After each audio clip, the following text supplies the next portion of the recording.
कहानी शुरू एक आइलैंड से होती है जहाँ पर सैम्यूल नाम का रिपोर्टर तस्वीरें ले रहा था। सैम्यूल जिन लोगों की तस्वीरें ले रहा था वो सभी सो रहे थे। न जाने इस आइलैंड पर 3 दिन पहले क्या हुआ था कि अब तक सब सो रहे थे और जागे ही नहीं। कोई स्विमिंग पूल में सो गया तो कोई बस में, कोई होटल में तो कोई चर्च में ही सोया रहा। सभी के अंदर किसी भी तरह का बदलाव नहीं हुआ था। बस फर्क सिर्फ इतना था कि अगर उस इंसान को उसकी जगह से सोते हुए हिलाया जाता तो उनका ब्लड प्रेशर अचानक से बढ़ जाता था। इसीलिए तो जो जहाँ था उसे वहीं पर छोड़ दिया गया। रिसर्चर्स और डॉक्टर सभी साइलेंट पर आकर सब कुछ चेक करते हैं, मगर किसी को भी इनकी बीमारी का पता नहीं चलता कि आखिर इस साइलेंट पर हुआ क्या था। मगर हैरानी की बात ये थी कि जो लोग इस आइलैंड पर बाहर से आए थे उन पर इस चीज का कोई असर ही नहीं था। इसीलिए सभी अपना कैंप डालकर इधर ही आइलैंड पर रहने लगे थे ताकि वो इसके पीछे की वजह जान पाए। साथ ही किसी भी रिपोर्टर को यहाँ पर आने की इजाजत नहीं थी। लेकिन रिपोर्टर सैम्यूल, जिसको हमने कहानी के शुरू में देखा, वो चुपके से यहाँ पर आ गया था और बस की तस्वीरें ले रहा होता है जहाँ पर सभी लोग बहुत ही सुकून और इत्मीनान से सो रहे थे। वो बस में एक औरत के हाथ में गोल्ड फिश, गोल्डन मछली को पकड़ते हुए देखता है जो हिलजुल रही थी। इसीलिए सैम्यूल उसे अपने साथ ले लेता है ताकि वो उस मछली से बात कर सके और उसे अकेलापन भी महसूस ना हो। इस आइलैंड पर परिंदे और जानवरों को कुछ भी नहीं हुआ था। अब तस्वीरें लेने के बाद सैम्यूल एक घर में जाता है जहाँ पर बिस्तर में एक लड़की सो रही थी जिसका नाम स्टेला था। सैम्यूल उसको पहले बहुत ही गौर से देखता है और फिर वहाँ से चला जाता है और जाकर दूसरे कमरे में सो गया था। जिस दौरान वो देखता है कि स्टेला के घर के बाहर 2 रिसर्चर्स खड़े थे। सैम्यूल उनको छुप कर देख रहा था। असल में जैसा कि हमें पता है इधर किसी भी रिपोर्टर को आना मना था। अगर सैम्यूल के बारे में उन्हें पता चल जाता तो सैम्यूल को सजा भी हो सकती थी। अब उनके जाने के बाद सैम्यूल चुपचाप दूसरे कमरे में जाकर सो जाता है। तभी सोते हुए वो एक सपना देखता है। उसे अपने सपने में वही लड़की स्टेला नजर आती है जिसके घर में वो सो रहा था। स्टेला एक मॉल में कुछ चीजें खरीद रही थी। वो जब उसको उसके नाम से पुकारता है तो स्टेला हैरानी से उसकी तरफ देखती है और पूछती है कि तुम्हें मेरा नाम कैसे पता। तभी उसकी नींद खुल जाती है। वो देखता है सुबह हो गई थी। रेडियो सुनता है और सो रही स्टेला से बातें भी कर रहा था।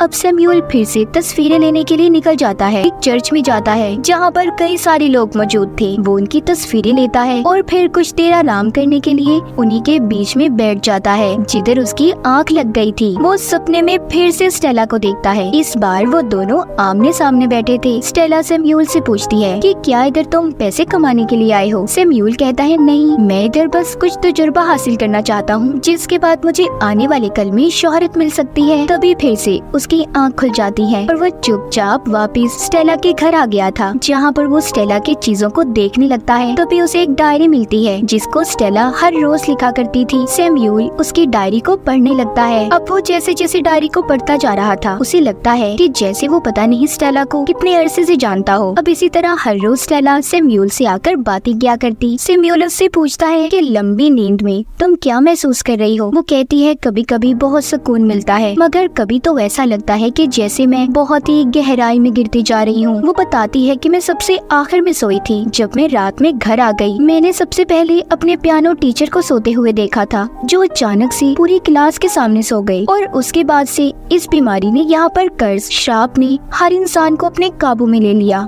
अब फिर से वो अगले दिन बाहर जाता है। वो एक जगह पर खड़ी कार को देखता है जिसमें बहुत सारे गुब्बारे पड़े थे। जब वो वहाँ की तस्वीरें ले रहा था तो देखता है उधर सामने वाली बिल्डिंग में 2 रिसर्चर्स खड़ी हैं। वो इससे पहले सैम्यूल को देख वो छुप जाता है और वापस से घर आ गया था। उसे एहसास हो गया था कि अगर वो इधर ही रुका रहा तो वो कोई बड़ी मुसीबत में फंस सकता है। इसीलिए अब वो अपना सामान पैक करता है और यहाँ से जाने लगता है। अब जब वो वापस जाने के लिए समंदर के किनारे पहुँचता है तो काफी देर के लिए उधर ही खड़ा सोचता रहता है कि वो जाए या ना जाए। दरअसल उसका दिल स्टेला को छोड़कर जाने का नहीं कर रहा था। वो कहीं ना कहीं स्टेला को पसंद करने लगा था। इसीलिए वो वापस जाने का फैसला करता है। अब जब भी वो सोता स्टेला उससे बात करने उसके सपने में आया करती थी। एक दिन स्टेला उससे सपने में पूछती है कि तुम मुझे असल वजह बताओ, तुम यहाँ पर करने क्या आए हो। सैम्यूल बताता है कि 1 साल पहले मैं इस आइलैंड पर छुट्टियाँ गुजारने आया था। मैंने तुम्हें एक ग्रोसरी स्टोर पर देखा, फिर तुम एक होटल में गई। मैं तुम्हारे पीछे आ गया मगर मेरी हिम्मत ही नहीं हुई कि मैं तुमसे कुछ कह पाऊँ। तुम मुझे पहली नजर में ही पसंद आ गई थी जिसके बाद फिर हम मिले ही नहीं। इसलिए मैं वापस तुम्हारे पास आया हूँ ताकि तुम्हें अच्छे से जान पाऊँ। इतना कहकर सैम्यूल दोबारा से असली दुनिया में जाग जाता है और मार्केट से इस्तेमाल का कुछ सामान लेने जाता है, जहाँ पर 2 रिसर्चर्स भी आ गई थी, जिसमें से एक सैम्यूल को देख लेती है। तभी सैम्यूल वहाँ पर सोने का नाटक करता है, जैसा कि इस आइलैंड पर सभी सो रहे थे। वो रिसर्चर डॉक्टर पहले तो उसे चेक करती है और फिर वहाँ से जो सामान भी उन्हें मिला था लेकर चली जाती है। उनके जाते ही सैम्यूल उस जगह पर बहुत मौज मस्ती करता है और फिर कैशियर के पास पैसे रखकर चला जाता है। वो दोबारा से स्टेला के घर आ गया था। इस बार उसे स्टेला के घर से कुछ और सामान मिलता है, जिसमें एक टेप रिकॉर्डर था। उसमें स्टेला ने अपनी सभी पसंद और नापसंद चीजों के बारे में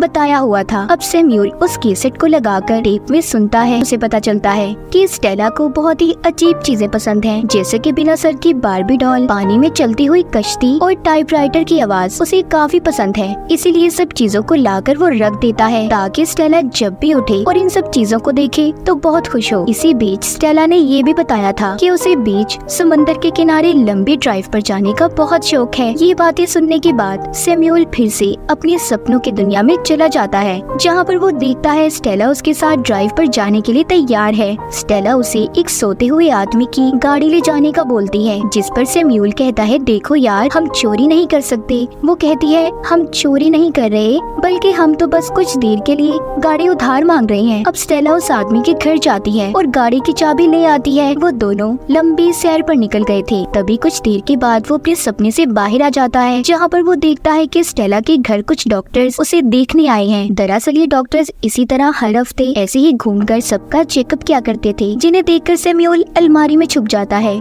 डॉक्टर भी स्टेला को चेक करने के बाद यहाँ से चले गए थे। अब डॉक्टर्स के जाने के बाद वो अलमारी से बाहर आता है और स्टेला के हाथ पकड़कर नीचे फर्श पर ही लेट जाता है। फिर अगले दिन सैम्यूल दोबारा से टेप रिकॉर्डिंग को सुनने लगता है। अब वो स्टेला की नापसंद चीजों के बारे में जानता है। इसमें स्टेला ने खास तौर पर अपने अकेलेपन को लेकर बात की हुई थी। उसने कहा था कि भले मैं अकेली रहती हूँ, मगर ये अकेलापन मुझे बिल्कुल पसंद नहीं। जिसके बाद सैम्यूल फिर से सो गया था। अब फिर से वो स्टेला से अपने सपने में बात करता है। वो उसे कहता है, मैं जानता हूँ तुम्हें अकेला रहना बिल्कुल भी पसंद नहीं। हर किसी का जिंदगी में कोई ना कोई पार्टनर जरूर होता है। क्या पता आगे आने वाली जिंदगी में हम एक दूसरे के साथ मिलकर रह सके। उसकी इस बात पर स्टेला बोलती है कि मुझे तो ऐसा कुछ भी नहीं लगता। ये सारी बातें सुनकर सैम्यूल को एहसास हो गया था कि वो शायद फजूल में ही अपना वक्त बर्बाद कर रहा है और यहाँ पर रुका हुआ है। वो एक बार फिर यहाँ से जाने का फैसला करता है, मगर इस बार भी वो नहीं जा पाता और वापस घर आकर स्टेला के मनपसंद चीजें बनाकर खाने लगा था।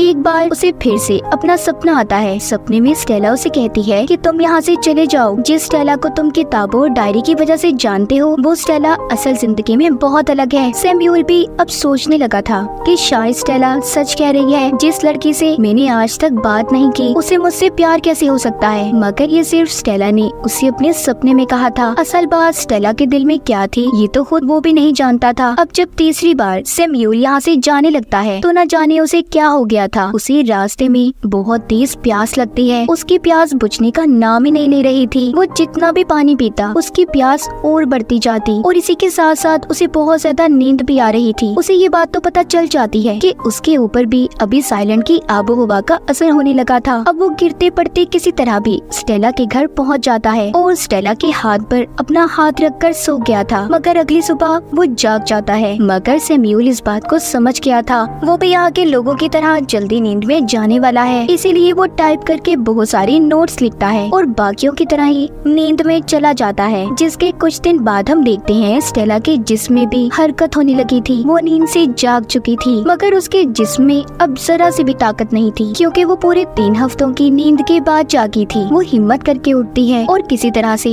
नल तक पहुंचकर पानी पीने जाती है। तभी उसकी नजर एक दूसरे टूथब्रश पर पड़ती है। उसे लगता है कि शायद उसके अलावा कोई और भी उसके घर में रह रहा है। इस बात पर उसे बहुत ज्यादा गुस्सा आ रहा था, क्योंकि उसे पता चल चुका था। सैम्यूल ने उसकी डायरी को पढ़ा और उसकी रिकॉर्डेड बातों को भी सुना है। वो अब उसे मारकर जगाने की कोशिश करती है, मगर कोई फायदा नहीं था। सैम्यूल तो उसी की तरह लंबी नींद में जा चुका था। अब इसी बीच उसे सैम्यूल के लिखे हुए नोट्स मिलते हैं, जिसमें उसने सॉरी लिखा हुआ था, ताकि स्टेला जब ये सब पढ़े तो वो उसे माफ कर दे कि उसने उसकी डायरी और रिकॉर्डेड बातों को सुना। साथ ही उसने ये भी लिखा था कि स्टेला, तुम्हारा अकेलापन तभी दूर हो सकता कहता है, जब तुम लोगों को खुद तक पहुंचने दोगी। सारी बातें पढ़कर स्टेला को समझ आ गई थी कि सैम्यूल एक अजनबी होने के बावजूद उसे इतनी अच्छी तरह से समझ पाया। अब वो उसका बिल्कुल उसी तरह ख्याल रखती है जैसा कि सैम्यूल ने उसका रखा था। अब जैसे सैम्यूल स्टेला के सपने में आकर उससे बातें करता था, इसी तरह अब स्टेला भी सैम्यूल से बातें करती है। वो उसकी पसंद नापसंद के बारे में जानती है। इस तरह कुछ दिन गुजर गए थे। एक दिन स्टेला जब सुबह को उठती है तो उधर सैम्यूल नहीं था जहाँ पर वो सोया हुआ था। स्टेला उसे पूरे घर में ढूंढती है, तभी वो उसे किचन में खड़ा नजर आता है। वो जब उसके पास जाता है तो स्टेला को ये बात महसूस हो रही थी कि वो सैम्यूल से पहली बार नहीं बल्कि पता नहीं कब से उसे जानती हो, बल्कि अब वो दोनों एक दूसरे से बहुत ही अच्छी तरह से बातें कर रहे थे। ऐसा लग रहा था कि वो एक दूसरे के बारे में बहुत कुछ जानते हो। हम उसी औरत को देखते हैं जिसके पास ही सैम्यूल ने मछली ली थी। अब वो औरत भी नींद से जाग गई थी। उसके पास एक नहीं बल्कि 2 मछलियाँ थी, जो काम जाहिर है सैम्यूल का ही था। उसने अपने हाथ में 2 मछलियाँ पकड़ी हुई थी। कहा जाता है ना कि अगर इंसान किसी चीज को दिलो लगन से चाहे तो वो उसे जरूर मिलती है। जैसे सैम्यूल को स्टेला और उस आइलैंड पर चाहे कुछ भी था, मगर इन दोनों के लिए तो ये एक खूबसूरत हादसा था। और इसी के साथ इस फिल्म की कहानी भी यहीं पर खत्म हो जाती है।